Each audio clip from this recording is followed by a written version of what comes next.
6 জানুয়ারি 2026, যাকে ইরানের ব্লাডি টুইসডেও বলা হচ্ছে।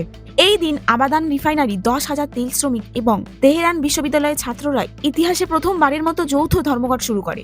বিক্ষোভ দমাতে সরকারের বাসিজ ফোর্সের চালানো গুলিতে শুধুমাত্র 6 তারিখেই 127 জন আন্দোলনকারী নিহত হয়। আর বর্তমানে ইরানে নিহতের সংখ্যা বেড়ে 2000 পর্যন্ত পৌঁছে গেছে। ইরানের এক সরকারি কর্মকর্তা জানিয়েছে এটা নাকি টেরোরিস্ট অ্যাটাক। পুরো দেশ জুড়ে এখন অঘোষিত মার্শাল ল চলছে। এই রাজনৈতিক অস্থিরতার সরাসরি প্রভাব পড়েছে অর্থনীতিতে।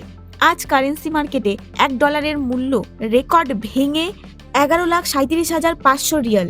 দেশে মুদ্রাস্ফীতি বা ইনফ্লেশন বর্তমানে 84% পৌঁছেছে, যার ফলে সাধারণ মানুষের ক্রয় ক্ষমতা প্রায় শূন্য এবং খাদ্য সংকট চরমে। কিন্তু দাঁড়ান, এই আগুনে ঘি ঢাললেন ডোনাল্ড ট্রাম্প। গতকাল তিনি ঘোষণা করেছেন ইরানের সাথে যে দেশ ব্যবসা করবে তাকে 25% ট্যারিফ গুনতে হবে, অর্থাৎ ইরানের তেল বিক্রি এখন পুরোপুরি বন্ধ হওয়ার পথে। তাহলে এটা কি ইরানের ওপর আমেরিকার প্রেসিডেন্ট ডোনাল্ড ট্রাম্পের সেকেন্ডারি স্যাংশনের ঘোষণা? একদম ঠিক।